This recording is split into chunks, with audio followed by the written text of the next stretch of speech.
guys, welcome to another episode of The Driven, and today we have with us Steven from Steven He. Welcome Steven. Thank you everybody.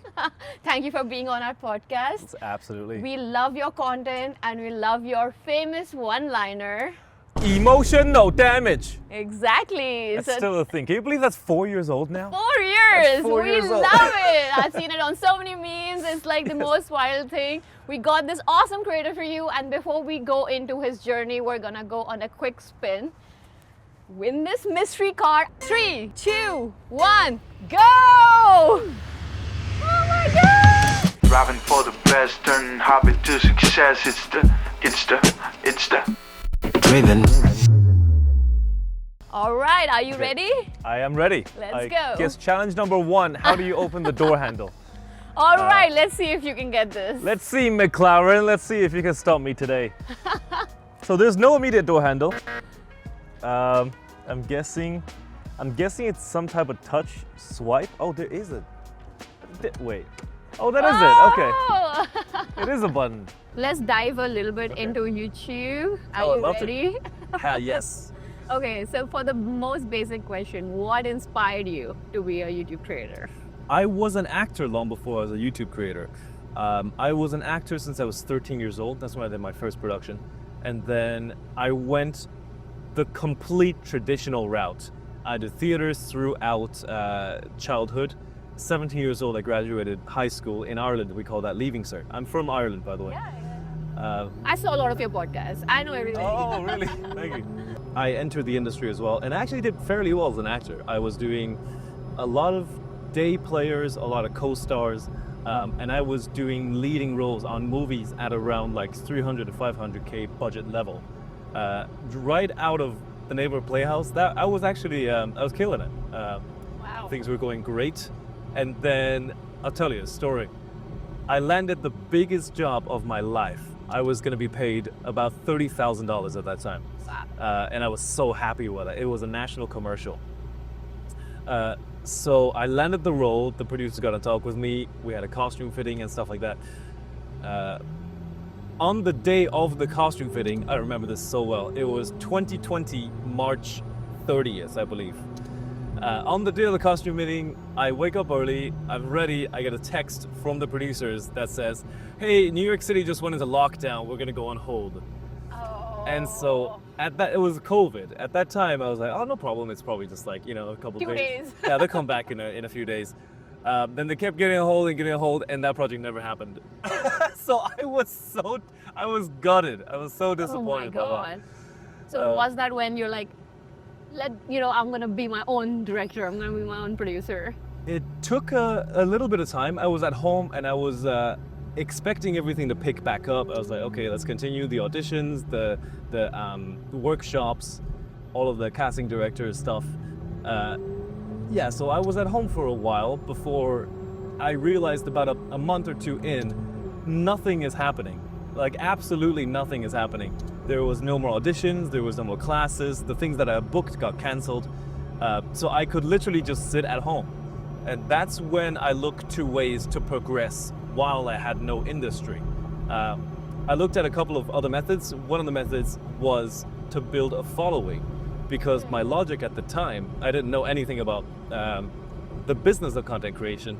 I had watched creators growing up, so I enjoyed YouTube videos, but I didn't understand the business much.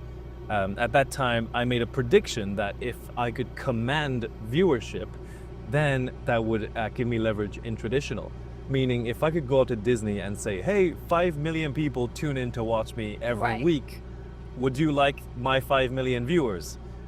So that's the reason I began everything. Wow, that's actually so funny that you had that strategy, because that kind of happens now. They take content creators because they already have the following, so when they distribute the movie, they already know at least these many people will come and watch it. That's true. It's been a tough journey. Okay, so coming back to YouTube, like when did you start? Like what made you like, okay, let's do this? So you had the strategy, you wanted to get all these producers to see the millions of followers, but getting millions of followers is not easy. So Yes, how did you do that? I'm really lucky in that I happen to be very math and numbers oriented. In school, I've always loved math. It's always been quite effortless to me. Like I'd be top in class in China and stuff, and I genuinely enjoy doing the equations. So that gave me a huge edge when it came to YouTube, because I immediately took to studying the algorithm, studying my numbers, and thinking from that perspective. I think it's not 100% necessary, but it does give you a massive edge to know the algorithm as a YouTuber. Absolutely. So Big edge, yeah. huge advantage, yeah. Right off the bat, I spent hundreds of hours just studying before I even made a video. Wow. I studied those I love watching, like I grew up watching KSI. Ryan Higa was huge for me. Comedy sketch channels like Smosh, Nathan Doan. There was another entire RDC World, Caleb City. I studied a whole lot, even the traditionals like Key and Peele, Chappelle Show. Yeah. I took a lot of time to study that. I would look at their entire channel and I would be like, okay, so their first 20 videos did not pop off. Why? Their 21st video popped off. What is it about that video that made it pop off? And then afterwards, some went up, some went down, and I tried to identify why this one did well, that one didn't. And what are these identifying like metrics you were using? Oh, there were a lot. And Because publicly you can only see very few things, right? yeah, that's right, yeah. Only viewership and basically only viewership. That's right. At that time, I felt I was really in the dark because I didn't have access. I didn't know the analytics. I didn't have access to ask them questions. But now that feels like a superpower. Yeah. Like now I chat with literally the team at Google that codes the algorithm. So if I had a question, I just literally ask him. Really? I have his phone number. Yeah. What? Oh my god, cheat code here. It is such a cheat. It is literally such a cheat code. Wow. I have that side from the YouTube side, the access to people at YouTube, and then on the other side, I have friends now who are at the top of YouTube as well with me. Right. So we regularly, every couple of weeks, we talk with each other and we share openly. Hey, this is what I learned this week. The algorithm is doing this, or here's what that kind of resulted in. I would ask them, hey, here's what I'm doing for the next 5 videos. What do you think? Is there any way I can improve it? And we will very openly just share advice. So I didn't have that at day one. I wish I had that kind of access at day one. When did you realize that you can actually monetize on YouTube? Oh yeah, that's a good story. It was the first video that popped up for me. It was my 220th video. So I spent a lot of time before kind of learning, I guess. I had to learn how to edit, how to shoot. I'd never used a camera before. I've never used a microphone before. So the first 200 videos was a lot of learning how equipment worked and putting things into the algorithm to trial them, kind of. From there, the information that I collected regarding retention, what worked for me, what worked for click-through, things like that, that was necessary. I had to go through that almost like a tutorial, almost like a training arc. Wow. How many times were you refreshing your studio? A lot. Yeah, I was obsessed with my studio. Obsessed. Like all YouTubers are, I guess, if you're serious about it. Then video number 220, the first one popped off, and that's where I saw the money potential, the monetization potential, and it very much surprised me. That was day one of when monetization became a thing. It absolutely surprised me. It was like magnitudes more than I had expected. And from there on, I did keep going, but almost still as a strategy for acting. It wasn't until maybe a year in, I kind of had that revelation of, wait a minute, this is making It's a blockbuster. like 100 times more money than I would had I landed like a lead role on a Netflix show. Yeah. So why am I still fighting so hard for the acting roles? That's when my perspective shifted and I really had to take a hard look at everything of what I value, what I'm looking to get out of the career. Tell me, what was your first check from YouTube? My first check, What was it? my first check was $1,000, roughly $1,000, and I spent the entire paycheck on a camera because I didn't have a camera then. I shot hundreds of videos on my iPhone. So that I remember vividly. That was my first paycheck. So what is your most favorite video you ever made? I think the only answer I could give to that is the next one. I imagine us from a video making standpoint as a continuous journey of a lot of learning, of trying our best every single time. And I care a lot about, hey, last time I learned this, I can use this camera movement to land this laugh, or I learned this new technique, this kind of wording, this type of joke I could tell. Or even I got a new camera, let's experiment on this new camera. I think that's vitally important to a YouTuber, that constant innovation of this video was better than my last video, and my next video is gonna be better than this video.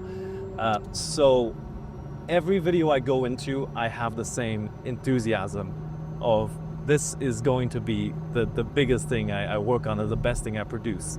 So that's my answer. It's the next one. That's actually a really good answer. That's almost the best answer. Is that right? Yeah, no, because you're not really living in the past. You're all about Yeah. the future. You're excited. You know what you're gonna create tomorrow. Yeah. It's gonna be the best thing ever. I So I almost like did. that motivation. So let's say you get $100 million check just to produce one single video. What Oh, would that specifically to be? be, I like that you specify that, because that eliminated all the other concerns of like, oh, I'll like pay off this thing, or I'll improve my office in this way. But if it's just to spend $100 million on one single video, right? Yes. Oh, that directly conflicts with what I would do with it. I'll explain my thought and, Yeah, and yeah, come back please, to the please. question. If I had a $100 million check, I wouldn't make one video. That's actually a huge lesson that I learned with previous show that I made. I would use that 100 million to make at least 100 videos, and I would bank on the optimization process. I would bank on I will face enough problems in these 100 videos and find the solution to all of them, so that by video number 100, the system runs completely flawlessly. Every video, every problem we could face, we have faced, and we have solved. That's what I used the $100 million to achieve. Wow. And in that process, I have no doubt, 100 videos is a lot, I have no doubt I will be able to have a lot of success to show for it. Whether that's numbers, whether that's return on investment, things like that. I have no doubt. I love it because you are so right. That's all, again, best answer I've ever heard. No way! Yeah, because I truly believe like similar thing happens to movies. The movies are good, but the budgets are so high It's that crazy. they don't make any money. There's a downfall. Like, you know, a similar thing with Hollywood. So what is the advice that you would give to the creators who are kind of starting out today on YouTube? Oh, that's a great question. That's a great question. I'm gonna give the most Asian answer you've ever heard. Study. Study is the advice I would give to almost anybody starting out. Study your favorite YouTubers. Study how they popped off, why they popped off, when they popped off, what it is they did that popped off. Once you study like 100 channels, which will take you not that long, you could do that in like a month. Once you study 100 channels, your understanding of the algorithm, even if you have no access, like I didn't have access in the beginning, will be far, far greater than the majority of starter YouTubers. I see this phenomenon too often. Even in my personal life, I know people who have been through this phenomenon where they want to become a YouTuber, so they make a video, it doesn't pop off, and they make another video and it doesn't pop off, and then make another video, but they're lacking the optimization process. Right. So in none of that process did they turn to look at what went wrong, what to improve, why are other people doing it right. They just made essentially the same video Again. hundreds of times. And it's actually a really sad scene, because I personally know like people who've made 500 videos. 500, that's like, oh my God, that's years of their life that they're putting into making videos, but they never make a better video. Their 500 video is as bad as their first one. Right. They look to other excuses like, oh, it's the algorithm doesn't like me, or YouTube doesn't like me, or whatever.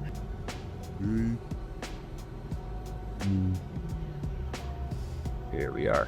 Perfect. Say. So let's get this top off. Oh, you did that. I was scared. I was like, who did that?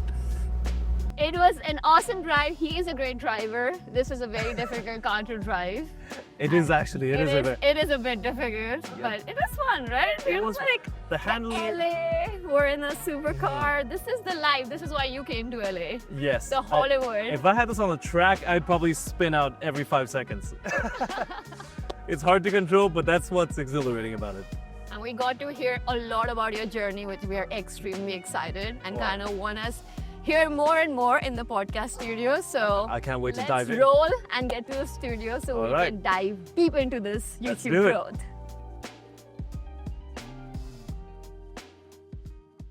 Okay, so tell me, what's your dream collaboration? Dream collaboration. Yeah.